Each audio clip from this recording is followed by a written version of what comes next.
Welcome to part 3 of my first trip to the Philippines. It's been an interesting trip so far. The long travel, meeting my girl for the first time, a little adventuring with some tectonic activity to boot, all in the first week. So, week 2 of my stay had a tall order to match the previous week and did not disappoint. We started our week with island hopping. We departed from the newly built Angasil port, and after a quick stop at the Ilongo Sanctuary for a little more snorkeling, we then headed around the island and turned south. It was a bit windy and the seas were choppy, enough that we were getting the occasional bow spray. Yes, we did. Our vessel was the typical outrigger of medium size. If you value your hearing, I strongly suggest earplugs or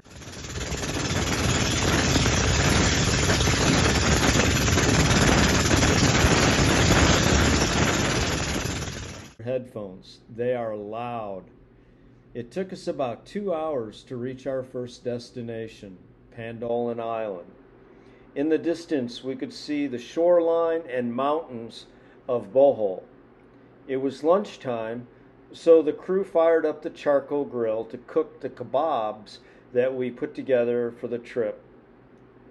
While the chefs were at work, Lovey and I explored the island. It's a pretty island, mostly sand with a few structures and trees.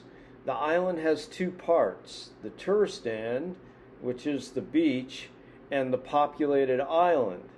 They are joined by a thin strip of sand, and I got the impression that exploring the populated side was not encouraged. The boatman came and found us for lunch. We could have ate at one of the pavilions, but for the ease of everyone, I chose to eat on the boat. After lunch, we explored some more, took pictures, found some shells, and went for a swim. On the way back to the boat, I noticed this quaint little chapel on the beach. It was looking pretty dark and stormy, and after consulting with the boatman, decided not to visit the second island on our tour. As it turned out, we made the right choice. Thinking to make our journey back a little less rough, they skirted around Pandolan and proceeded through the sanctuary on the leeward side of Ilongo. What they didn't take into account was the tide, and due to the full moon cycle, it was fairly extreme. So we ran aground. For about 45 minutes, I helped to try and get us off the grass flats before finally just having enough and taking a walk around the boat about 100 yards out. What I found was a declining depth rather than any path to navigation, and told the boatman we were not going to go anywhere until the tide changed. They accepted defeat, the anchor was walked out, and they called for help. Our rescue took the form of a safety officer and a very small outrigger. Barely room for us and the boatman.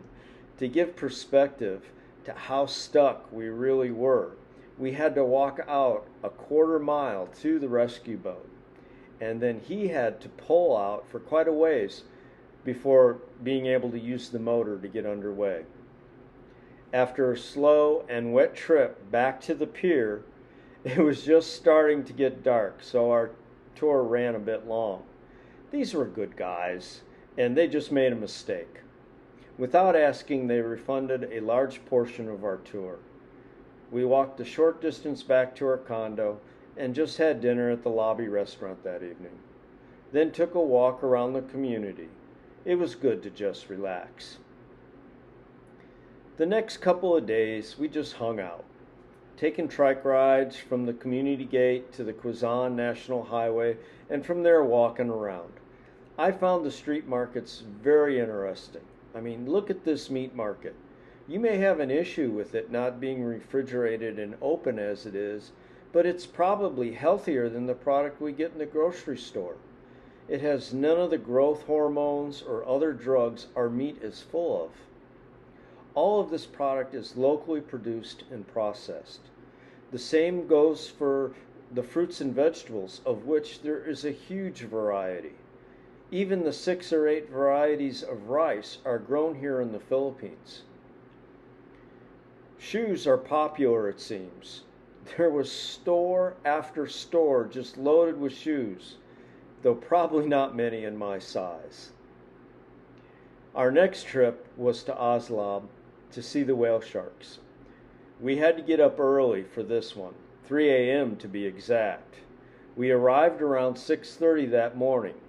Our driver took us to a resort a short distance from the facility. We were provided with a personal guide who took us to the location to get signed in for the tour. It was already quite busy, with a queue of over 200 ahead of us. We sat in the pavilion for a while, and our guide came and got us and took us back to the resort to wait our turn. It was much more comfortable, sitting in a hut overlooking the ocean, and we got a little snack as it had been a while since breakfast. Our guide came and got us just in time to get in line to board one of the outriggers. The facility is run by the provincial government, and it is very well organized. The seas were pretty rough with a strong wind. Loading into the boat from a rock-strewn beach was interesting, to say the least. I elected to not get in the water because of the conditions and to view the sharks from the boat. We had our turn and saw several of the magnificent animals. It is something I would like to do again, and probably in scuba gear. Shortly after our return to shore, they suspended tour operations due to the conditions, so we really got lucky. Our next stop on the tour was Tumalog Falls. A winding uphill drive brings you to the entrance, and a quick but thrilling downhill motorcycle ride brings you to the falls. It is really a beautiful place, with several pools to wade in. The water is a refreshing temp. It truly is an amazing place. Another motorcycle thrill ride, this time uphill, and you're back at the start. It was well on lunchtime, and our driver took us to a nice roadside cafe in Boljum. After lunch and a change of clothes, we were back on the road again to the Samala Church in Sabonga. It is a huge, beautiful complex and an important location for the Philippine people. It's been a long day, and we are back on the road again, with only a quick stop in Karkar to get some world-famous lechon, and finally returning to our condo at dark. The rest of my stay was spent just wandering around the area, having lunch or dinner as we found places of interest. The end of my stay was quickly approaching, and it was difficult coming to grips with that. Our parting at the airport was very sad as we went to our separate terminals. And so ends my first trip to the Philippines.